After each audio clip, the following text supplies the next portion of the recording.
Jetson One is one of the real success stories of battery-powered aircraft. It has made its mark in the aviation landscape, and you can judge its influence by the sheer number of copies it has inspired. Today, there are more than a dozen companies that have more or less copied the Jetson One layout, and honestly, it's easy to see why. This is an aircraft that can literally fly around a tree trunk. In terms of maneuverability and compactness, there is hardly anything out there that can match it. Having said that, the Jetson One also has one problem that people just cannot get past: the flight time. Now, to be fair, Jetson One is not really meant for commuting. It is more of a joyride aircraft, and for that purpose, 15 minutes is actually quite reasonable. But people naturally start imagining more use cases for it, and the moment you start thinking beyond short recreational flights, the biggest limitation becomes obvious: flight time. The main reason for this limited flight time is its quadcopter configuration. It gives the aircraft its compactness and simplicity, but it is also one of the least efficient way to stay airborne. So with that said, here's the question. Is there a way to redesign Jetson One so that it can fly longer while still remaining compact? It seems like there is one. So the idea is this. Instead of using 4 quadcopter rotors, we can replace them with a single large rotor. The rotor diameter will be 2.7 meters. The reason for choosing this diameter is simple.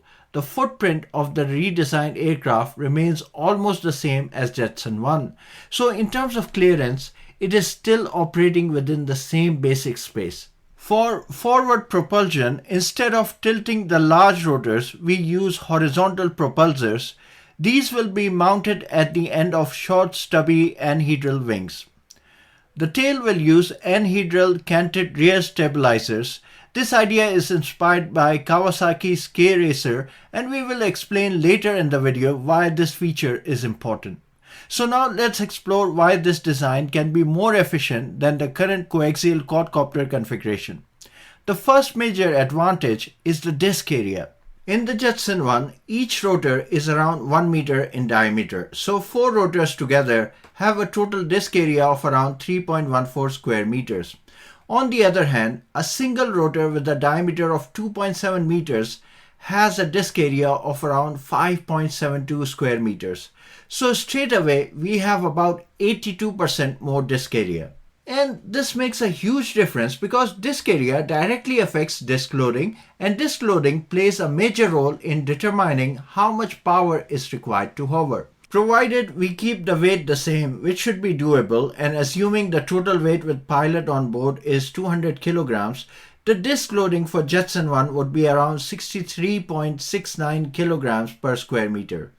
For the redesigned version, it would be around 34.96 kilograms per square meter. That is a very big reduction. Now, based on basic momentum theory, the ideal power required for Jetson One comes out to be around 31.26 kilowatts.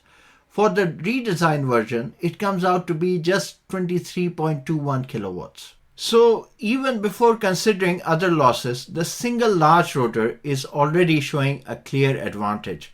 But we're not done yet. The Jetson One uses 4 coaxial rotor pairs for redundancy.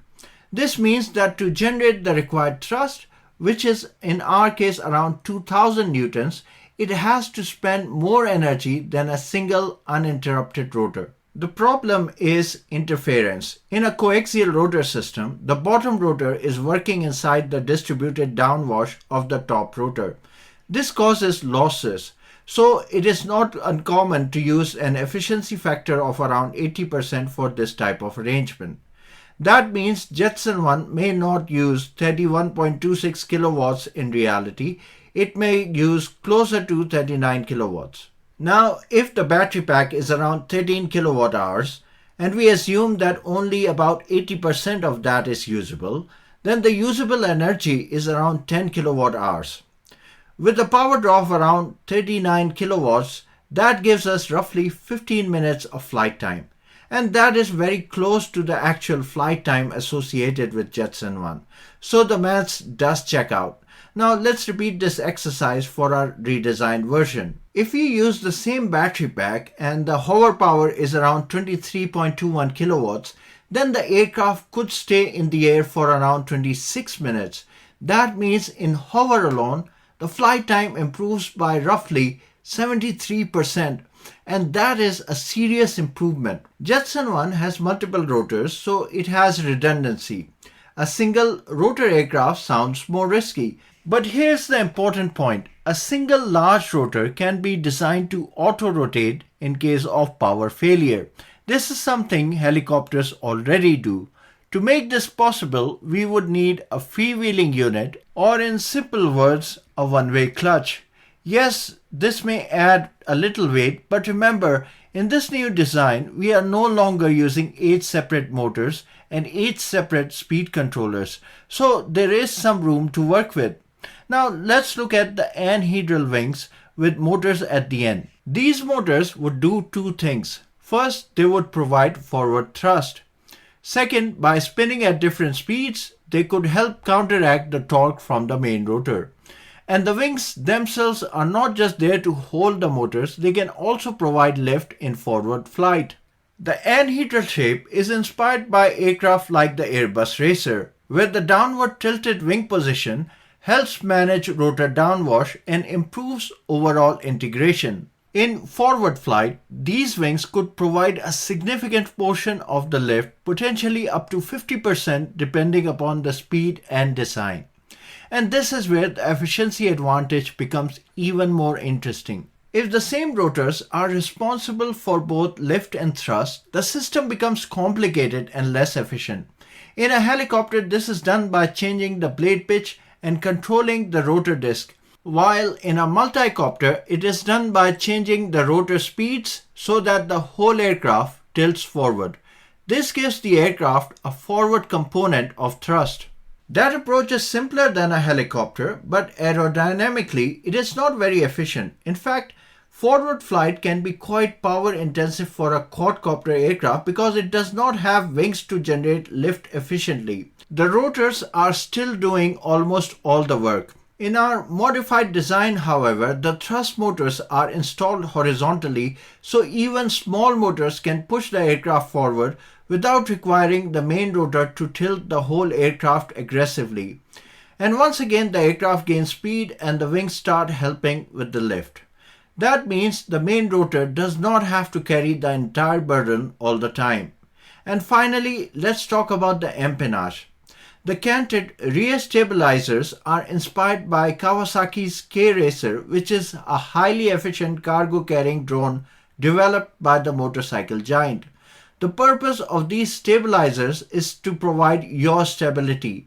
They also help stabilize the aircraft during forward flight and during the transition between hover and forward motion. The anhedral angle helps to deal with the rotor downwash. It is a passive design feature but can contribute to stability control and overall efficiency.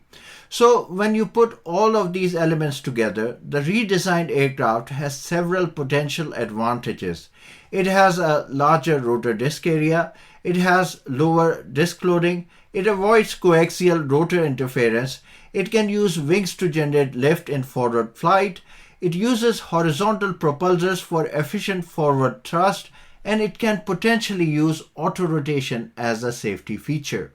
So in theory, this modified design could make a Jetson One style aircraft significantly more efficient while still keeping it compact. Of course, this is not a final production design. There would be still engineering challenges, especially around rotor control, torque management, weight, structure, and safety certification.